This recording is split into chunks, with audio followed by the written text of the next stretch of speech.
غور کیجئے میری ماں اور بہنیں، اولاد کی تربیت میں، بچوں کی تربیت میں کس کا کردار سب سے زیادہ ہے؟ حافظ ابن حجر، یہ بخاری کی شرح کرنے والے، ان کی تربیت کے پیچھے ان کی ماں اور ان کی بہن کا ہاتھ رہا ہے۔ کتنے واقعات میں آپ کو سناؤں، تاریخ میں بھرے پڑے ہیں ایسے واقعات کہ بڑے بڑے ائمہ کرام، محدثین، ان کی تربیت کے پیچھے، ان کی پرورش کے پیچھے ان کی ماں کا کردار رہا ہے۔ میری ماں اور بہنیں، اپنے آپ کو سدھاریں۔ کسی فلسفی نے، کہنے والے نے کہا کہ ہزاروں لاکھوں مرد مل کر کے وہ انقلاب نہیں لا سکتے، وہ تبدیلی نہیں لا سکتی جو قوم کی مائیں اپنے سماج میں انقلاب لا سکتی ہے۔ اگر ہماری قوم کی مائیں، ہماری سماج کی مائیں، ہماری مسلم عورتیں اگر سدھر جائے اور ٹھان لے ہر گھر میں ہر عورت کہ میں اپنے بچوں کی صحیح تربیت کروں گی، تو انشاءاللہ انقلاب پیدا ہو جائے گا۔ ہزاروں مرد مل کر کے وہ تبدیلی نہیں لا سکتے جو ایک عورت انقلاب پیدا کر سکتی ہے۔ اس لیے کہ ایک عورت کے سدھرنے سے، ایک عورت کے سدھر جانے سے ایک نسل سدھرنے لگتی ہے، اس سے پیٹ سے نکلنے والی نسل اولاد در اولاد سدھرنے لگتی ہے۔ تو اولاد کی تربیت میں ماؤں کا کردار بہت ضروری ہے۔ تو کچھ باتیں میں آپ کے سامنے رکھ رہا ہوں، وقت زیادہ ہو رہا، معذرت کے ساتھ ایک دو باتیں رکھ کر اپنے بات کو ختم کرتے جاتا ہوں۔ اولاد کی تربیت میں ماؤں کا رول رہا ہے، تو ماؤں کا کیا ہونا چاہیے؟ سب سے پہلی چیز، ماؤں کی ذمہ داری یہ ہے کہ ماں پہلے نیک ہو، ماں پہلے ایمان میں مضبوط ہو، عقیدہ توحید مضبوط ہو۔ اس لیے کہ ماں کی گود بچے کی پہلی اسکول ہے، ماں کی گود بچے کا پہلا مدرسہ ہے۔ اب جب ماں کی گود بچے کا پہلا مدرسہ ہے، پہلی اسکول ہے، تو ماں ایمان میں جتنا زیادہ پختہ ہوں گی، جتنا زیادہ عقیدہ توحید میں یہ ماں مضبوط ہوگی، اتنا زیادہ یہ مدرسہ اعلیٰ معیار کا ہوگا، اور اس مدرسے میں یعنی اس کی گود میں پلنے والا بچہ اتنا ہی زیادہ بہترین اور نکھر کر کے آئے گا، وہ اتنی اچھی تربیت کا حامل ہوگا۔ اس لیے ماؤں کو ضروری ہے اپنی اولاد کی تربیت میں کہ پہلے وہ نیک بنے، وہ دین کا علم حاصل کریں، وہ دین کو سیکھیں۔ میری ماں اور بہنیں، اپنے آپ کو دین کی تعلیم سے آراستہ کریں۔ اگر ماں نیک ہو تو اولاد کی تربیت صحیح ہو سکتی ہے۔ اگر ماں ہی بگڑ جائے، ماں ہی ہمیشہ موبائل کے چکر میں پڑی رہے جیسے کہ آج کا دور ہے، اولاد کہاں سے سدھرے گی؟ اولاد کہاں سے سدھرے گی؟ اولاد کو سدھارنا چاہتے ہو تو مائیں پہلے اپنے آپ کو نیک بنائیں، صالح بنائیں، ایمان اپنا مضبوط کریں، عقیدہ توحید کو مضبوط کریں، اور اپنے بچوں کی تربیت کریں۔ اپنے بچوں کو بتائیں کہ ایمان کیا ہے، ارکان ایمان کیا ہے، توحید کیا ہے، اللہ اور اس کے رسول کی تعلیمات کیا ہے، حلال کیا ہے، حرام کیا ہے، گناہ کسے کہتے ہیں، یہ ساری چیزیں بتائیں۔ اپنے بچوں کو صحابیہ کے واقعات بتائیں۔ ام سلیم رضی اللہ تعالی عنہ، ابو طلحہ سے نکاح ہوا، اس وقت مہر بہت زیادہ مقرر کیا جاتا تھا، لیکن ام سلیم رضی اللہ تعالی عنہ نے ابو طلحہ سے نکاح کیا۔ مہر کیا مقرر کیا؟ مہر طے کیا ہوا کہ آپ اسلام لے آئیں، یہی ہمارا مہر ہو جائے گا، مہر ہو جائے گا۔ یہ واقعات بتائیں اپنے بچیوں کو، اپنے بچوں کو بتائیں، ایمان کیا ہے بتائیں۔ آج کا یہ فتنوں کا دور ہے جہاں ہماری لڑکیاں ارتداد کا شکار ہو رہی ہے، اسلام سے دور ہو کر کے، دائرے اسلام سے نکل کر کے، آج غیروں کے ساتھ بھاگ کر کے شادی کے نام پر پھیرے لے رہی ہے۔ ایسے فتنوں کے دور میں ماؤں کی یہ ذمہ داری بنتی ہے کہ اپنے بچیوں کو بتائیں کہ بیٹا، حالات کیسے بھی آئیں، محال کیسا بھی ہو، پریشانی کیسے بھی آئے، ایمان کا سودا نہیں ہونا چاہیے، توحید ہاتھ سے نہیں جانا چاہیے، شرک نہیں کرنا چاہیے، چاہے اس معاملے میں تمہیں جلا دیا جائے، چاہے اس معاملے میں تمہیں قتل کر دیا جائے، یہ دونوں صورتیں تو منظور کر لینا، لیکن کسی صورت میں عقیدہ توحید کو ہاتھ سے جانے نہیں دینا۔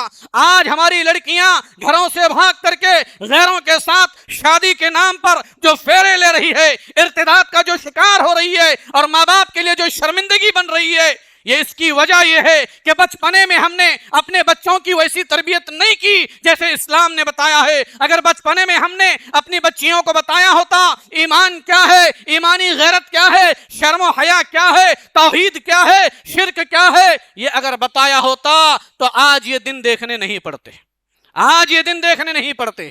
آج لڑکیاں ارتداد کا شکار ہو رہی ہے، معاف کیجئے مجھے، کہیں نہ کہیں اس کے ذمہ دار خود ان کے والد ہیں، ان کے والدین ہیں، خود مائیں ہیں جو اپنے بچیوں کی صحیح تربیت نہ کرنے کی وجہ سے آج انہیں شرمندگی دیکھنی پڑ رہی ہے۔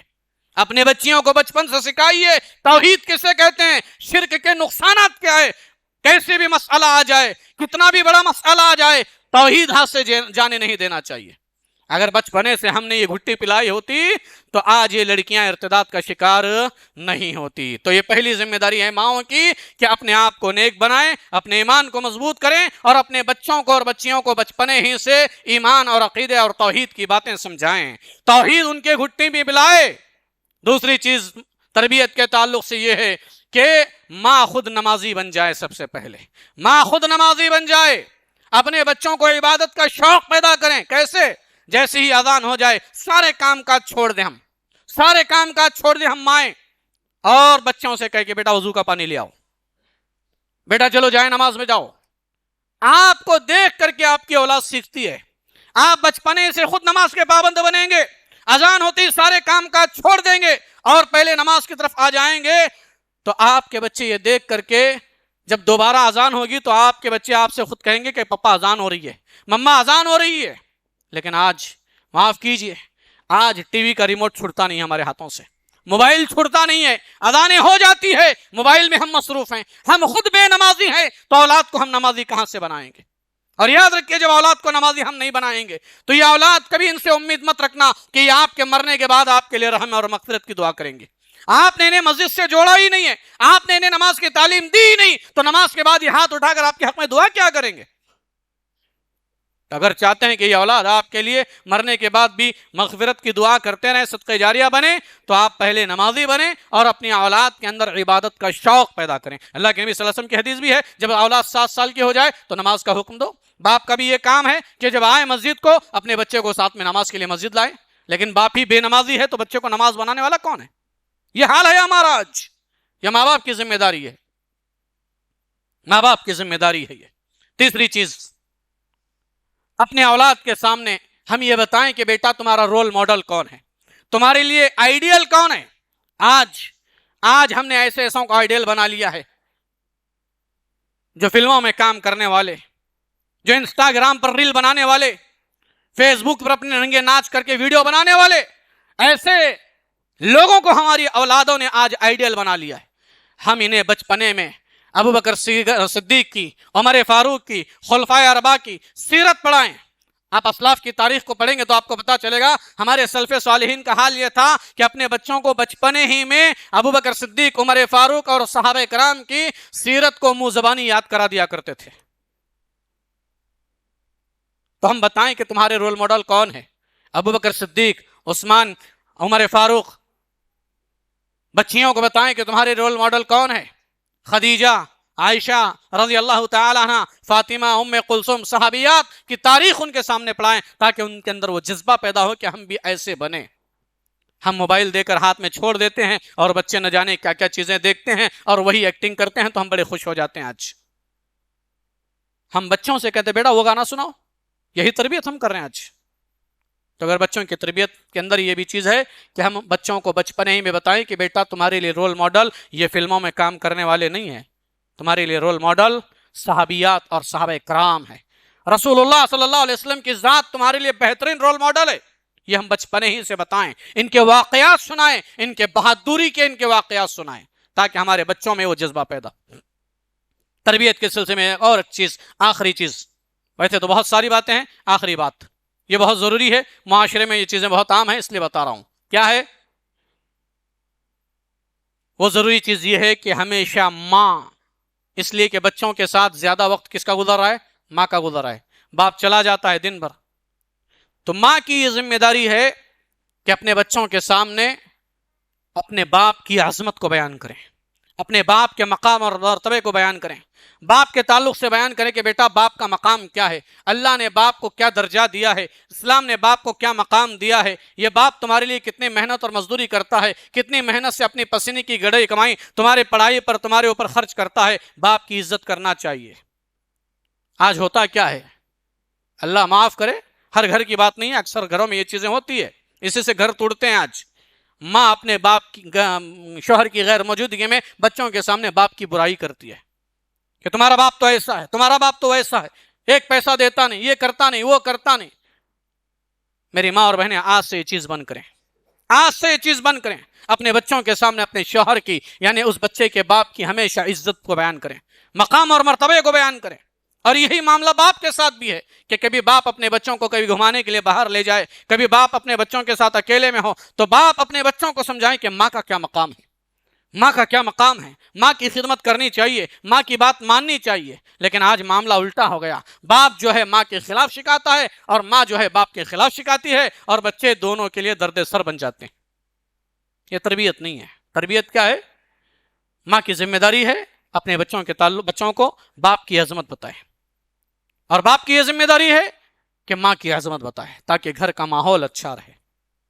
اللہ سے دعا ہے کہ اللہ تعالیٰ کہنے اور سنے سے زیادہ کہی اور سنی باتوں پر عمل کرنے کی توفیق عطا فرمائے. الہ العالمین، اولاد کی نعمت جو تو نے عطا کی ہے، اے اللہ اس اولاد کی نعمت میں ہمیں کامیاب ہوتے ہوئے ان کی صحیح تربیت کرنے کی توفیق عطا فرما. اس اولاد کو ہمارے لیے بڑھاپے کا سہارا بنا، آنکھوں کی ٹھنڈک کا ذریعہ بنا. اے الہ العالمین، اس اولاد کو ہمارے لیے صدقہ جاریہ بنا. اے الہ العالمین، جو بے اولاد ہیں انہیں اولاد کی نعمت عطا فرما. اے الہ العالمین، جو پریشان ہیں ان کی پریشانی کو دور فرما دے. اے اللہ، جو قرض سے پریشان ہیں ان کے قرض کی ادائیگی کا انتظام فرما دے. اے اللہ، جب تک ہمیں دنیا میں زندہ رکھ، ایمان اور اسلام کی حالت میں زندہ رکھ. جب ہمارا خاتمہ ہو تو ایمان اور توحید پر ہمارا خاتمہ ہو. دعا ہے کہ اللہ تبارک و تعالی ہمیں نیکی کے کام میں بڑھ چڑھ کر کے حصہ لینے کی توفیق عطا فرمائے. آمین یا رب العالمین. وآخر دعوانا الحمد للہ رب العالمین.